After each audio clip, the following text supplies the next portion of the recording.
জেলা প্রশাসকের কার্যালয় মেহেরপুরে নিয়োগ বিজ্ঞপ্তি প্রকাশিত হয়েছে। আপনারা যারা এখনো আবেদন করেননি, আপনারা এই আবেদন ভিডিওটি দেখার মাধ্যমে খুব সহজেই বুঝতে পারবেন এখানে কিভাবে আবেদন করতে হবে। আমি আপনাদেরকে সংক্ষিপ্ত আকারে বলে দিই। আপনারা যারা এইচএসসি পাস করেছেন ন্যূনতম, আপনারা সবাই এই আবেদনপত্রটিতে যে পদগুলো আছে সবগুলোতে আবেদন করতে পারবেন। আসুন দেখে নিই কি আবেদন করতে পারবেন। এটি মূলত হচ্ছে জেলা প্রশাসকের কার্যালয় মেহেরপুরে, এবং এখানে যে পদগুলো এসেছে অফিস সহকারী কাম কম্পিউটার মুদ্রাক্ষরিক, ক্রেডিট চেকিং কাম সাইরাত সহকারী, মিউটেশন কাম সার্টিফিকেট সহকারী এবং ট্রেশার।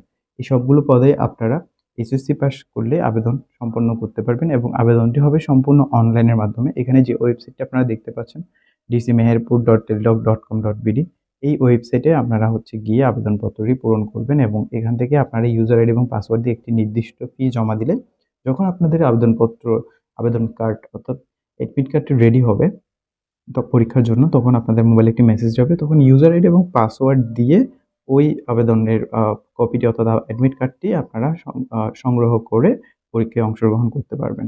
এবং এখানে আপনাদেরকে একটু বিস্তারিত পদসমূহ সম্পর্কে জানিয়ে দিচ্ছি।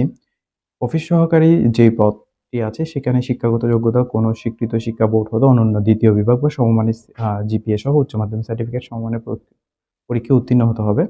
ক্রেডিট চেকিং কাম সাইরাত সহকারীর জন্য কোনো স্বীকৃত বোর্ড সেম এটিও উচ্চ মাধ্যমিক পরীক্ষা উত্তীর্ণ হলে আবেদন করতে পারবেন। মিউটেশন কাম সার্টিফিকেট সহকারীর জন্য এটিও উচ্চ মাধ্যমিক যে কোনো শিক্ষা বোর্ড হতে আপনারা উত্তীর্ণ হলে এখানে আবেদন করতে পারবেন। এবং এখানে একটা ছোট একটা নোট আপনাদের জন্য, তফসিল ৭ এবং ১৬ অনুযায়ী গৃহীত পরীক্ষায় উত্তীর্ণ। তফসিল অর্থাৎ এখানে একটা, যেহেতু এই আবেদনটি হচ্ছে জেলা প্রশাসকের কার্যালয়, তাহলে অবশ্যই আপনাদেরকে এই বিষয়ে অর্থাৎ এই তফসিল ৭ ও ১৬, তফসিল ১১ এবং ১৬ অনুযায়ী গৃহীত পরীক্ষায় উত্তীর্ণ, এই বিষয়গুলোতে আপনাদেরকে অবশ্যই উত্তীর্ণ হতে হবে। তাহলে আপনার আবেদনটি করতে পারবেন। আর এখানে আবেদন করার সময় কি সার্টিফিকেট কিংবা কাগজপত্র লাগবে সেটি হচ্ছে অনলাইনে পূরণকৃত আবেদনপত্র, যেটি আপনারা অনলাইনে করবেন, এবং মেহেরপুর জেলার স্থায়ী বাসিন্দা হিসেবে পৌরসভা ইউনিয়ন পরিষদ কর্তৃক প্রদত্ত নাগরিকত্ব সনদপত্র লাগবে।